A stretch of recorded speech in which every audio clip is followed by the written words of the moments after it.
On this episode of the Film Optix Podcast, it looks like Marvel Studios has officially pushed back all of their upcoming films to 2021. It also looks like Marvel's WandaVision has been confirmed to debut in 2020. So let's jump in.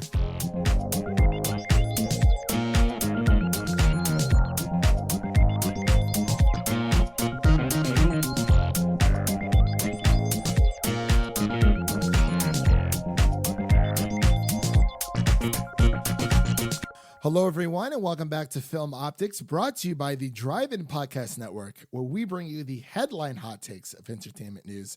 I'm your host, Christian, and today, of course, we will be talking about the world of film, TV, and everything pop culture related. And as always, I'm joined by my good friend and my co-host who has decided to join the PlayStation Nation. I cannot believe it. How are you doing? Never thought I'd hear those words. Oh, he's joining the PlayStation Nation. He's going to play that Spider-Man. I'm getting in cheap, though. Yeah, PS4. he's getting it super cheap. Yeah, he's going to get that super cheap PS4 because... My Spidey station. Yeah, pretty much. And also, Devin, you got to you got a couple things to get. You know, you got Miles Morales coming up, and you got to buy the DLC for the Spider-Man PS4 game as well. I will if you will. buy well, the whole game again. Wait, what? Buy the entire game again. Oh, God. I already got my remastered version locked in with my PlayStation 5 pre-order. Doesn't work that way. No. But yes, of course, you know, we're here to talk about the news that we talk about every single week. Wanted to apologize really quick because we were originally supposed to have a separate podcast to talk about everything that happened at the PlayStation 5 showcase, but there's just so much going on right now. I'm glad we didn't do that because there's a lot of news that came out since then. Yeah, there actually is a lot. And unfortunately, you know, we had a few people lined up, you know, we had a solid pod of people coming on, but you know, life happens. People had to cancel, and that's totally fine. Nothing wrong with that. So we're here to talk about the news, but before we do, we're going to talk. I don't know why I made that pause. Anyway, you can listen to this podcast before we begin on Apple Podcasts, Spotify, Stitcher, Google Play, Red Circle, TuneIn, iHeart Radio, and of course, our newest platform, Amazon Music. And you can follow us on social media at Twitter and Instagram at Film Optix. Optix is with an X for Xbox, X-Force, all that jazz. So, Devin, let's get into the comic book news. Now, it's been a roller coaster of news. We were sending stuff to each other back and forth. I was like, oh my God, that's amazing. And then something else was like, oh my God, that's terrible. But we're going to start off on a terrible note today, even though I sound just as happy as Snowbike Mike from the. Oh, that's not possible. He's so upbeat all the time. How is it possible? How? He's good at his job. He is really good. I'm like, I wish I had your attitude. Like, my gosh, it's never in the dumps. Anyway, I'll take this first story here really quick. We have Marvel Studios has officially pushed back all of their upcoming films.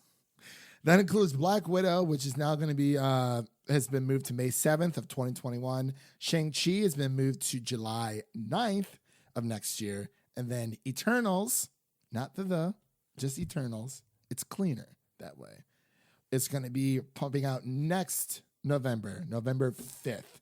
But this is going to be the first year since 2009 since we haven't had a Marvel movie come out to theaters because of the state of the world. Yeah, I mean, This sucks, but not only is it the best for the public safety of everyone in the world, but also it's best financially for them to just wait. Because Tenet was an amazing movie, but did not make any money. Do you think we're going to see Dune and Wonder Woman move, or at least one of the two? I think it's going to be Dune.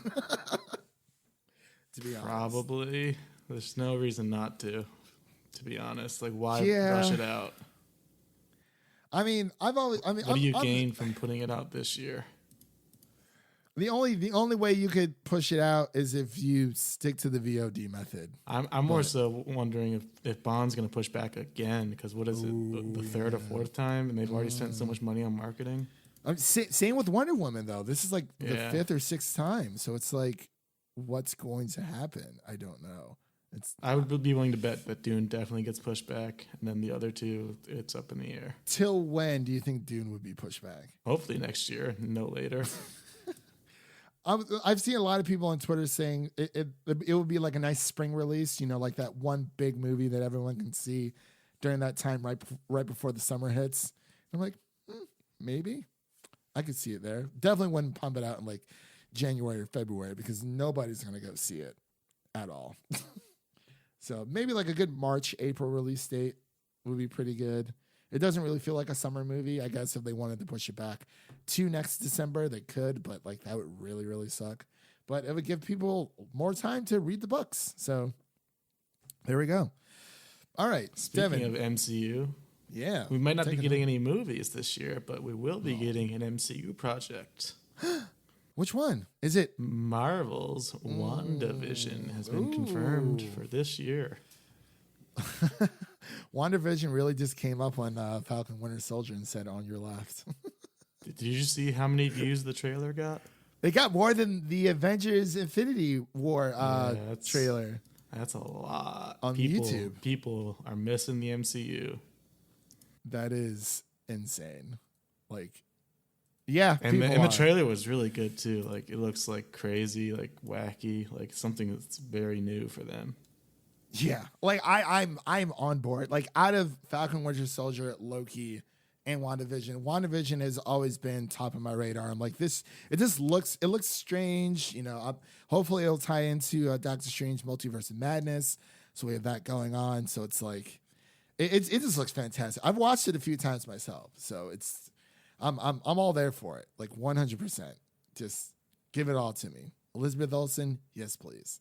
100%. And we don't have a exact date for when WandaVision comes out.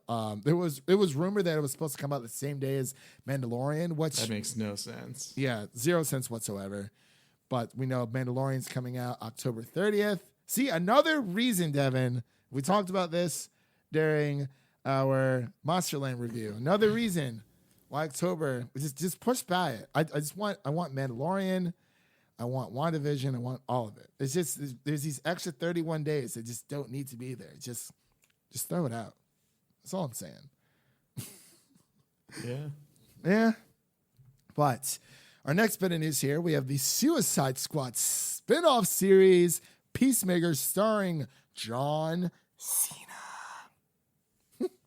And it looks like James. See it. Yeah. Did he follow you on Twitter? He followed me. Did he? He did. I didn't see it. I don't think it's really John Cena. It's probably his PR guy, his social guy. But yes, Suicide Squad Peacemaker spinoff series featuring starring John Cena. From James Gunn's Suicide Squad, produced and written by James Gunn as well. Yeah, coming to HBO Max, baby. So we got that. Be a lot of fun. Just another reason to subscribe to HBO Max. They got a great deal going on right now. You get $11.99 a month for an entire year. You get to watch all this goodness. You get to watch some Zack Snyder Justice League if you're up for that. You got your Studio Ghibli. You got your DC Universe shows are going to be on there. It's a good time. It's a really good time. We got Peacemaker coming. It's going to be amazing. We got Game of Thrones, House of Dragons coming, HBO Max. So I had to put that in there. We got to get paid. But any other thoughts about this story before we move on here? I don't really like John Cena that much. I don't know anything about the characters. But Nor do I. But I trust James Gunn. So I do too. We'll see. We shall see. I know a lot of people on Twitter were clamoring for a Black Canary show with Journey who played Black Canary and who's also in Lovecraft Country. I'm blanking on her last name right now. But yeah, That'd be pretty cool. I'm excited. But do you want to take this next bit of news? Loki. Ooh. Our pal Loki is back and has officially resumed production. Ooh. That's the news. Cool. Yep. Moving on. Moving on here. We have Robert Kirkman's Invincible animated series. We'll have a virtual panel at New York Comic Con. The voice cast includes Steven Yeun, Mark Hamill, Zazie Beetz, Sandra Oh, Walter Goggins, and J.K. Simmons. Ooh, that's Spider-Man. This show's going to be hype. It's going to be awesome. Is it Amazon? Right? I thought it was Hulu. I could be wrong. Oh, wait, no, I think it is Amazon.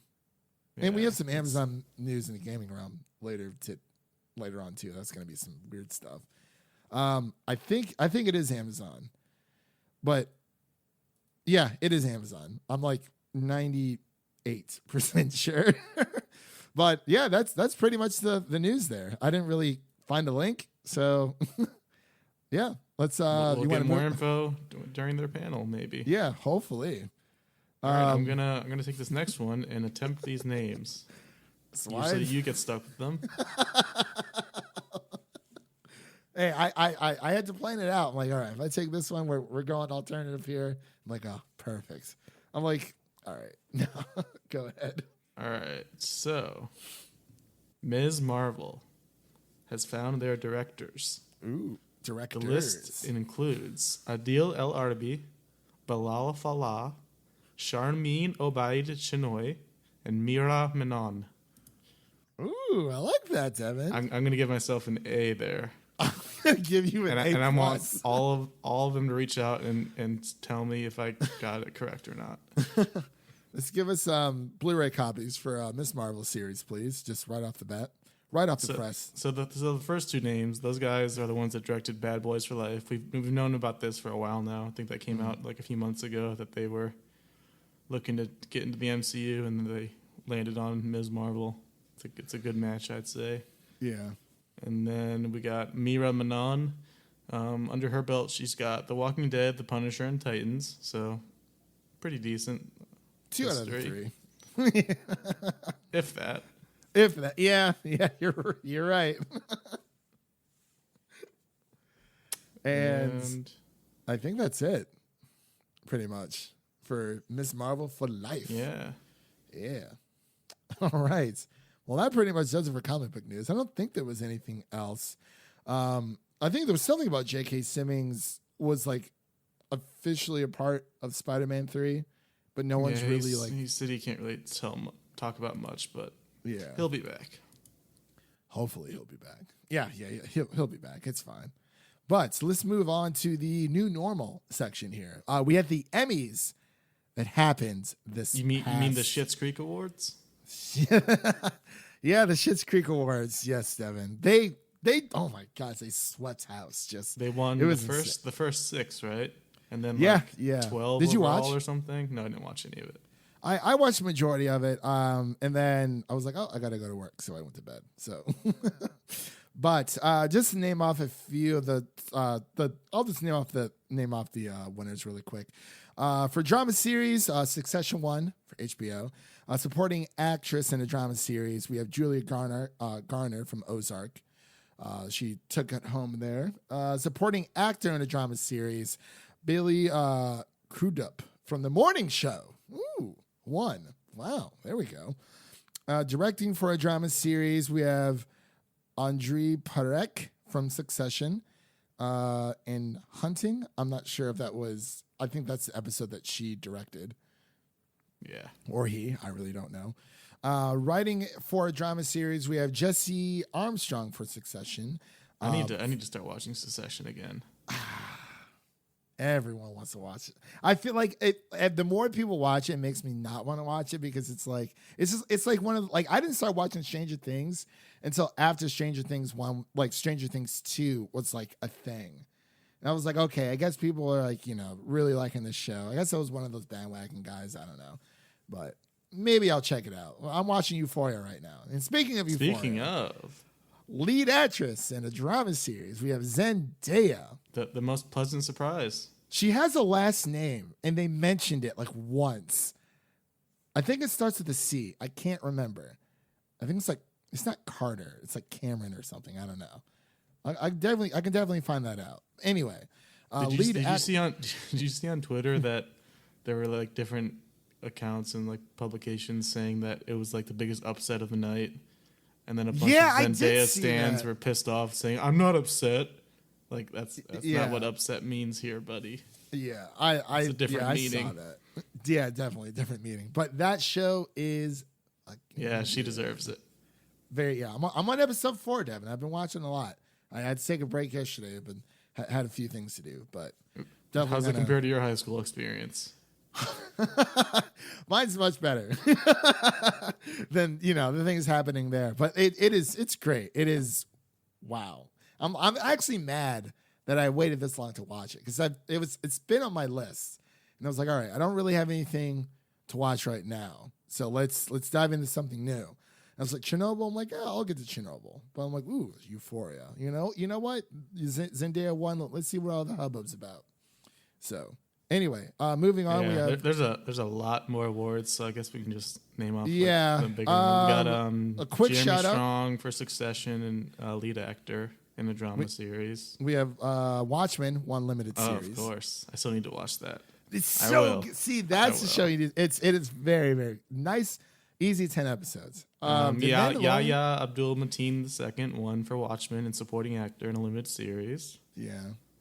Eugene Levy won for lead actor in a comedy series. Another Watchmen win for writing for a limited series. Mark Ruffalo gets a win for lead actor in a limited series. Wow. Yeah. Good old rough guy. Regina King gets it for lead actress, Watchmen. Yeah. And then Schitt's Creek, of course, wins every comedy category. I think it's on Netflix. Those. Have you watched it? I have not, but my dad has, and he likes it. I'll probably end up watching it at some point. But yeah. And that's it. Yeah. Yeah, I didn't want to turn this into a surprise. This is our Emmy podcast. But no. So yeah, let's move on here. You want to take this next bit of news? You shared this with me earlier this week, I think. Yeah, Netflix has acquired a movie called The Guilty for $30 million. And this movie will star Jake Gyllenhaal with Antoine Fuqua directing. The film takes place over a single morning in a 911 dispatch call center as a call operator tries to save a caller in grave danger. And that sounds exactly like that Halle Berry movie from like 15 years ago. I think it was called The Cell or The Call or something. Yeah, something like that. I remember that. God, whatever happened to Halle Berry? Just hanging out. Yeah, chilling, living that quarantine life probably. Yeah. So, next up on our list here, we have Chris Rock is writing a script that will pair him with Dave Chappelle and Adam Sandler. That seems like a pretty awesome combination. That's a pairing we have not seen. It's been a while. We've seen Chris Rock and Adam Sandler, but Dave Chappelle, throw that in there. That's interesting. Oh, sorry, Siri. Shut up, Siri. Last thing he was in was A Star Is Born. Yeah, Dave Chappelle. It was he had a very small role, but it was impactful. Yeah, it was very led up to a very impactful scene for sure. I was just like, ooh, this is all right. But yes, the plot details do remain under wraps. It is in early stage of development, but the Hollywood Reporter described Rock as giddy about the idea. So take that what you will. So isn't he supposed to be in that new Saw movie as well? Whatever happened to that? They just get pushed back like everything else. Yeah. Cool.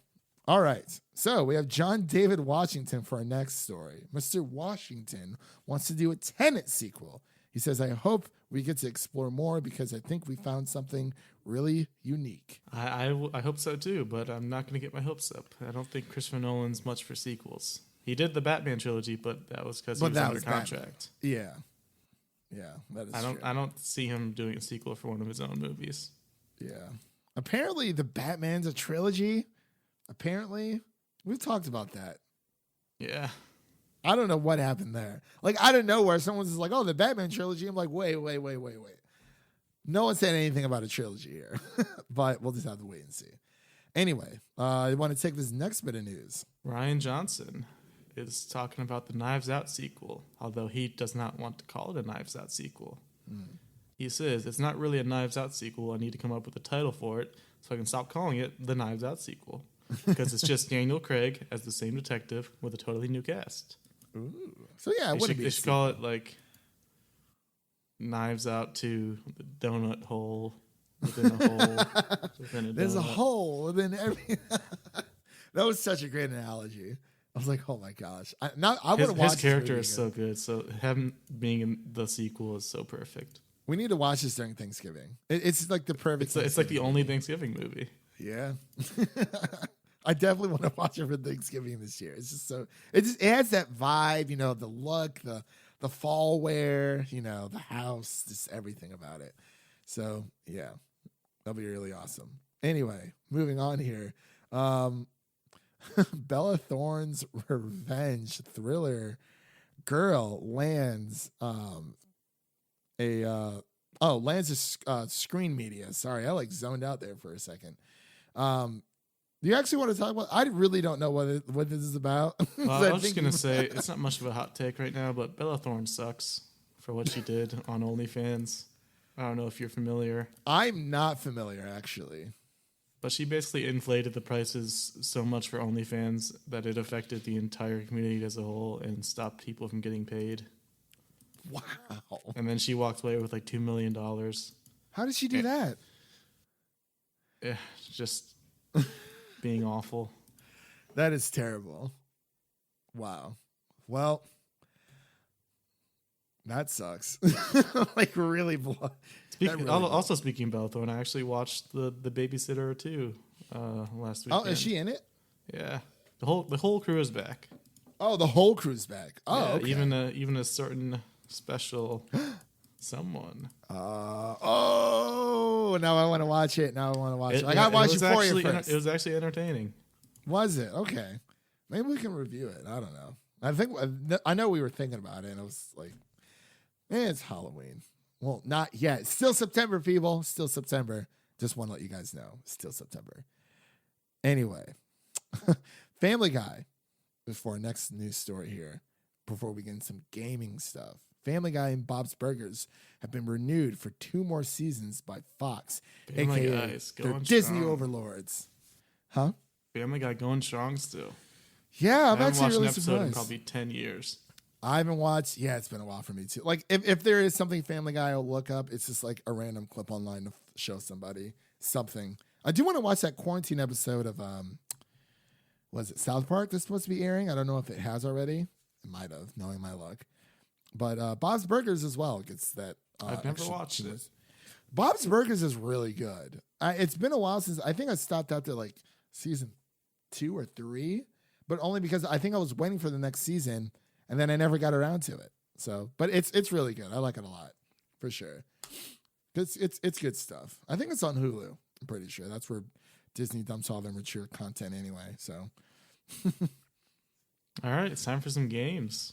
Ooh, Devin! Lot of Xbox news here. A lot of Xbox news. You want Xbox Series X and S pre-orders are basically sold out for now. Sounds like it was just as chaotic as the PlayStation launch. Let me tell you, Devin, it was, because I thought about buying an Xbox Series X. I was very close. I had one in my cart. You already know the story somewhat, but I will say, when I got my PlayStation 5, I got a little bit of a tip that, GameStop had started accepting pre-orders. I ran my black ass out the door. Sorry about that, everyone, but I ran out the door. And just, my GameStop's like right up the street from me. Took me like maybe 4 or 5 minutes to get there. Secured my PlayStation 5. It is, yes. And then for the Xbox Series X, it took me about maybe a good 20, 25 minutes. A lot of sites were crashing, which is actually a concern because it's like, how does this happen? Like, you have all these websites, especially like websites like Best Buy and Amazon, especially Amazon, where people are always buying things, 24/7. Like, it just kept crashing. GameStop kept on saying, "Oh, you're in line," but it wouldn't let you pre-order. Best Buy actually held off like an hour after and then opened up their pre-orders, which was really weird because they were supposed to start at 8 a.m. Pacific time. But I ended up getting one through Amazon. And then I was like, this is too much right now. Maybe later on down the line. Oh, sorry about that. Maybe later on down the line. Probably not, because I got a new graphics card to buy. So, but it was kind of hectic, yeah. But are you buying an Xbox, Devin? I have a box right here on the floor that plays Xbox games, so I will not. Devin is joining the PlayStation Nation, so he said, forget about you, Xbox. I'm going with PlayStation this generation. Master Race. PlayStation Master Race. No, never. PC Master Race. Never. PC is the next gen and always will be the next gen. It literally PC is past, present, and future. PC is genless. It is PC. genless because even if like the Skyrim special edition that came out like a few years ago, like console players were mad that PC players got it for free. It's like, well, you have to think about it on the PC side. It's when you're playing on a console, it's certain specs. Like you're playing a game at a certain resolution at certain settings. You're essentially, yes, you're buying for a better experience, but on PC, it's just an update. And they're not going to charge people for an update. Not on PC, at least. It's just the way it is. But, hey, I mean, if you switch over to PC, like, it's a bit of an upfront cost, but you save a lot of money in the long run. Oh, yeah. No paying to play online. You get Xbox Game Pass for $5 to $10 a month. Multiple stores to buy from, so there's going to be discounts constantly. Epic Game Stores. I have an entire Epic Gaming library from the Epic Game Store from all the free games that they give people each month, and you don't even have to pay anything for it. It's literally just free, all of it. It's great. They even just are paying people to download Rocket League for free. Yeah, they're giving away a $10 coupon. Yeah, and a $10. Yeah, I got my Rocket League $10 coupon. I'm like, cool. I'll use this for whatever other game I decide to put it towards. But Devin. All these people are buying the Xbox Series X and the Xbox Series S. They're getting confused out here, Devin. We got the soccer moms are buying the Xbox One X because the sales ranking is up 47% on Amazon. I wonder how many people are actually buying an Xbox One X instead of a Series X, because I've seen people online. They're like, oh, I secure next generation. And people are like, bro, Xbox Series X doesn't come out to November. Why is it saying that your item's shipping soon? You got like a good month and a half left. Yeah, the names are so incredibly bad. It really is, and it's. I mean, I get where they're going for it, but they had Xbox One. They could have just went to 2, but then they could have. It's less than the PlayStation, but I don't know. They just screwed themselves. Oh yeah, someone put that out there. It's like you can't go to Xbox 2 because 5 is less than 2. I'm like, I don't think that. No, I don't think that's a thing. But I wanted to say that when it comes to, it's just really funny that people are buying an Xbox One X when they're discontinued. So whatever is out there is out there. Microsoft's not making any more. It was the perfect plan. They named them similarly just to get the extra sales at the end of that life cycle. Diabolical. But when it comes to those sales, it's like, I don't know. I mean, I feel bad for some people, but like, I really wish that Xbox would have started. We had the Xbox and then we had Xbox 360. They should have went 720, Xbox 720, then Xbox 900, and then could have went on over 1,000. That's over 9,000 or something like that. But Xbox 720 would have been a perfect name. Everyone's like, oh my God, when is the Xbox 720 coming out? And they're like, what? They're like, oh, the Xbox One, because it's all in one. And I got it. And I was on board for like the DRM. Like that sounded amazing. And people, console players are like, yeah, we don't want that. I was like, you guys just don't want the future. It's the future. But Devin, let's talk about these expandable storage costs It's a for little, the Xbox. little tiny external Very SSD for the Xbox Series X/S, made by Seagate, if I'm correct. Mm-hmm. And it costs $220 for 1 terabyte. It's quite the expense, but SSDs are more expensive than hard drives, and external SSDs are even more expensive. So it does make sense. For like like for us it makes sense because again we're PC players. We've gone through all this before. If we want more storage, we're going to be paying around the same price, especially for external for sure. But this is going to be a big shock to console players because Microsoft, I feel, is they're just like slowly pushing their console more to be as more of a PC, if anything. And it's like, I'm not saying that we spend $220 on an external hard drive because we haven't, because anything we buy is going to be internal, at least for the most part, which is a little bit cheaper, but it also depends on if it is a hard disk drive or a solid state drive or N.2 drive. But I won't get into all that. But yeah, I mean, it's going to be more of a shock for sure. It just depends on how much you play games, to be completely honest. It just depends. If you're gaming, you got X amount of gamer tag 24/7, you probably are going to need that expandable storage. But if you're, a casual gamer or you're playing more than the casual gamer a little bit, you still should be fine. It just depends on what kind of games you like to play. So yeah, and it's time for the big story. I know you want to take it. You want me to take yours? Yeah. It's mine? I'm very excited about this. Let me tell you, because man, this is like genius marketing.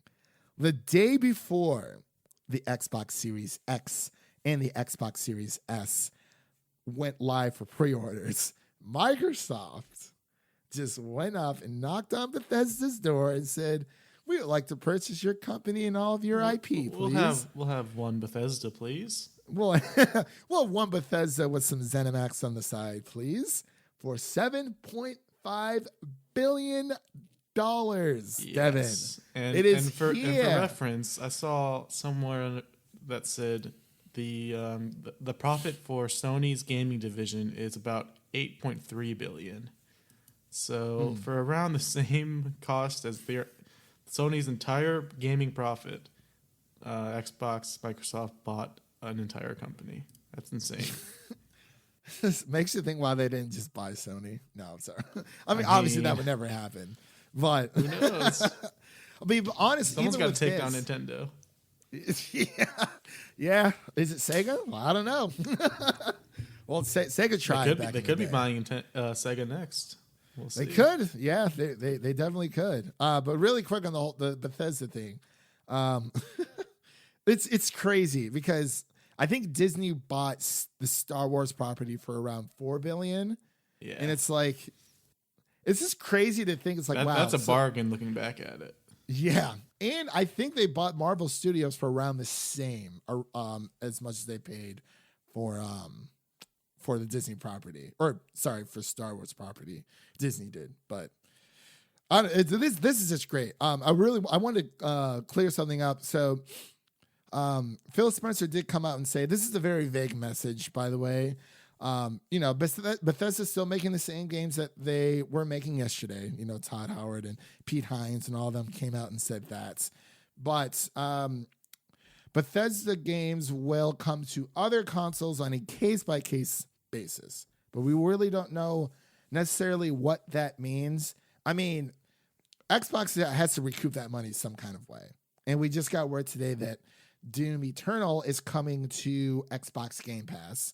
And all of Bethesda's current IP will be coming to Xbox Game Pass. And every future game will be on a Game Pass. And future. That means Elder Scrolls 6 and Starfield. Very excited. And we might even get a Fallout New Vegas 2, Devin. It's a good time to be alive. It's amazing. I love it.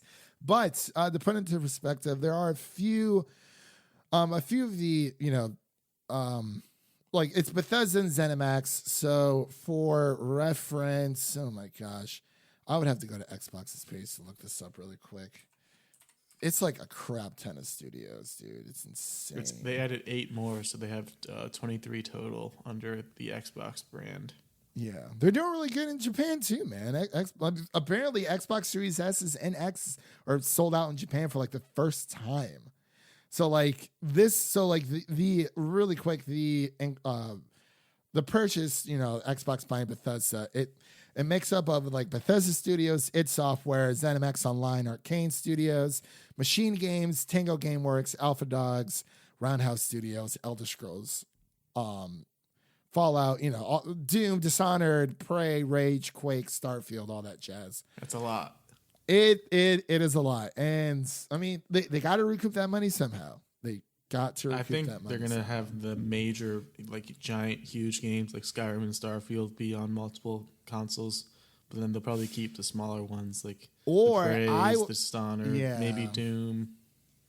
Maybe. So what I'm thinking is what I would do if I was Daddy Spencer, Phil Spencer. I would release, of course, every game's going to be coming first day one in Game Pass. I would actually put some kind of time exclusivity. I wouldn't go full. I mean, if they wanted to, they totally could. But, Microsoft's not really trying to do that when it comes to, exclusivity, even though technically they are. It's weird. It seems that Sony and Microsoft, they're preaching different things, but they're practicing the complete opposite. But I'll get into that in a bit because it seems that, Xbox did say for the first 2 years or something like that, a lot of their games are going to be coming out, for across all their consoles. So Xbox One X, the Xbox One S, and all that jazz, whatever. And even all the way down to the original Xbox One. But they said for the first 2 years, all those games will be coming to all those consoles. But beyond that, it probably will just be on the Xbox Series S and the X, and of course PC. But it really depends. But I would put some kind of time exclusivity on there for sure. I really don't know, but we'll just have to wait and see because I'm really interested. I mean, I want as many people playing these games as well, but I would like to see Xbox, benefit from some type of exclusivity deal. So we'll just have to wait and see. But I do agree because I mean, when it comes to Elder Scrolls and like bigger Fallout games, like those games, they have such a big following on both sides. But it doesn't even matter if they come out on both because all that money's going back to Xbox. So, hey. Anyway, so we kind of touched on, Microsoft. Oh, we wanted to touch on, do you want to talk about Sony acquiring Sega or Microsoft? Microsoft acquiring Sega. Possibly. I don't know why this is going around, but go ahead. Yeah, there's a rumor going around that Microsoft might be interested in acquiring Sega as well, but we won't be hearing any news about it anytime soon, specifically not at the Tokyo Game Show, so... I mean, if they can add Sonic and all those other games. Sonic. I mean, good. Sega's big. Yeah, Sega's big though. Like because they do more than just video games. So I'm interested to see if that is true, how that would work. You know what I mean? Because I mean, they have like Atlas games, there's Bayonetta, there's a lot of stuff. But we'll just have to wait. Maybe they just buy their gaming division. Maybe they are, overhead of their gaming division, but it is a Japanese company overall. So I just don't know. But I mean, Microsoft's been trying to, win some hands over in the Japanese. Yeah, it's a good transition. Yeah. So it looks like Japan is Xbox's fastest growing region worldwide. And of course, yeah, I mean, I watched a little bit of the showcase this morning. Phil Spencer's up there. He was really pushing it because it's like, I mean, essentially, Japanese studios essentially saved the video game industry back, when before even Nintendo and Sega, where it was just oversaturated with all these like super bland and basic games. You had Sega and Nintendo battling it out, and then, the whole Nintendo screwing over Sony type deal when they were supposed to have like the Nintendo PlayStation type collaboration, and then that kind of birthed Sony into their their empire that they've built. But of course, Xbox still being relatively new to this, gaming space, the industry. I think they've done a fantastic job. And, like I said, Xbox Series S's and X's are already, they're already selling out over in Japan. People are, and it's going to be launching globally, the Xbox One X and the Xbox Series X. See, I'm getting all mixed up. The Xbox Series S and the Xbox Series S will be launching globally alongside all the other countries as well. But yeah, Phil Spencer spoke during the Tokyo Game Show, and he's just having a blast. I'm glad things are looking up for Microsoft. I think they've found their niche, and I hope they plan to expand upon it. But Devin, we're gonna end on some sad news here. Not sad news, just news that doesn't make any sense to me. Sad for you. It's so stupid.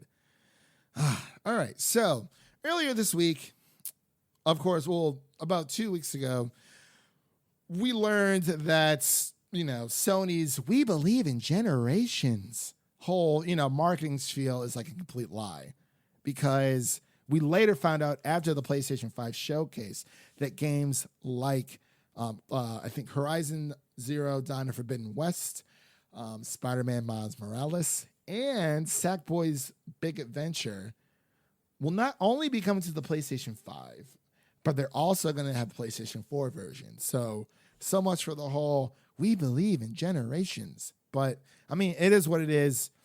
It's a gaming company that lied to me. It has not been the first time this has happened. It will definitely not be the last. But people were wondering, hey, for Spider-Man Miles Morales, for players who have not decided to buy a PlayStation 5 yet, you can purchase it on PlayStation 4, and then it gives you the ability to, hey, I want to buy a PlayStation 5. It gives you the ability to upgrade your Spider-Man Miles Morales PS4 version to the PS5 version absolutely free. It's amazing. But they're not doing the same thing with Spider-Man PS4.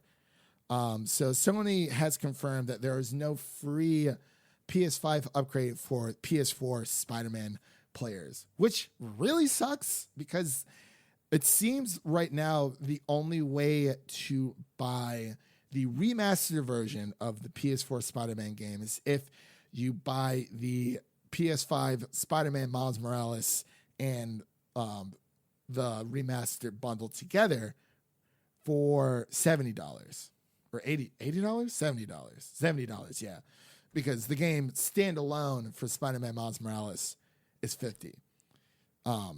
So it's like I don't get it. Like, what warrants a remaster for a game that came out 2 years ago, which is really weird. I mean, like, yeah, I get it. You want it to look all nice and pretty, but I think this is a bad look for Sony, because you see CD Projekt Red, they're giving people who've bought The Witcher back, that came out in 2015, they're giving people a free upgrade. And it's like, from a game in 2015, Devin, it's insane. But what are your thoughts? I mean, I know you don't care because you're going to be playing this on PS4, but do you have any thoughts towards this? I mean, yeah, I guess it sucks. And there's also, from what I saw, there's no way to buy it separately. You have to buy there is no way to buy the remastered of PS4 Spider-Man. I do not believe there is, no. Which is like, why even do this? Like, if you're not going to give people a choice, why even make it? Like, yeah, you can still pop in your PlayStation 4 version of Spider-Man and play it on your PS5, no problem. But if you want, the PlayStation 5 with the shiny new graphics, the 60 FPS, and all that other jazz, it's like, it comes with a few other things as well. Let me look that up really, really quick before we close out here. I saw it came with new trophies as well. Upgraded. Yeah, so ray tracing, everyone's talking about ray tracing nowadays. Better draw distance, 60 FPS mode, lower load times, 3 new suits, new trophies, and upgraded art assets. But your game save transfers will not transfer over, which, I mean, I get, but at the same time, if you're charging people for cloud saves, then how is that not possible? It may not be possible. We don't know. But the thing that really bugs me, which is kind of a bummer, you know, they're like, oh, let's get an extra $20 out of these people who want to replay the first Spider-Man, you know, with these shiny new graphics and these better overall performance boosts. We're going to charge them an extra $20, even though the game came out 2 years ago. I don't think it warrants a remaster at all. But I mean, here we are. I'm going to get it because I want to play. I want to play with, you know, with the newest bells and whistles and all the new trophies and the new suits. I want to play my game at 60 FPS. Like I don't, but I shouldn't have to pay. Technically, we shouldn't have to pay for it because there's so many. I mean, Xbox is doing the whole smart delivery thing. I mean, you know, CD Projekt Red and a bunch of others. I mean, Ubisoft's doing upgrades as well. Just doesn't make any sense. It's just a really bad look for Sony. And hopefully, maybe they'll change their mind. Because it's not like they didn't say it's impossible. They said that there is no free upgrade, which means they're not doing it. But that's all I had to say about it. So, was there anything else you wanted to mention before we close out here, Devin? Nope.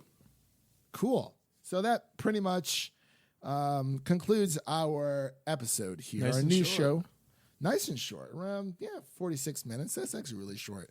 So, yes, that concludes our new show for this week on Film Optix, our headline hot take show, I guess you can call it. That's what I've been putting in the thumbnail, so that's what it is. But before we close out here, again, you can listen to us on Apple Podcasts, Spotify, Stitcher, Google Play, Red Circle, TuneIn, iHeartRadio, and, of course, Amazon Music. And you can follow us on social media at Twitter and Instagram at Film Optix. Optix is spelled with an X. And, of course, make sure to follow and check out all of our other podcasts on our network. We got sports, we got movies, we got music, we got commentaries for you. We got Oscar-tunities, some Oscar talk for you as well. Check out the other podcasts. And we got other movie reviews from a few of our newer members as well. But yes, make sure to check all of them out over at the Music City Drive-In podcast link. I'll put that in the description of the podcast below. Again, we are going to be reviewing Trials of Chicago 7 this coming up Monday. And of course, make sure to check out our Monsterland review that is out at the time of this recording. By the time you're hearing this, it'll be out. So definitely check that out. It's a non-spoiler review. My name is Christian, and that was Devin.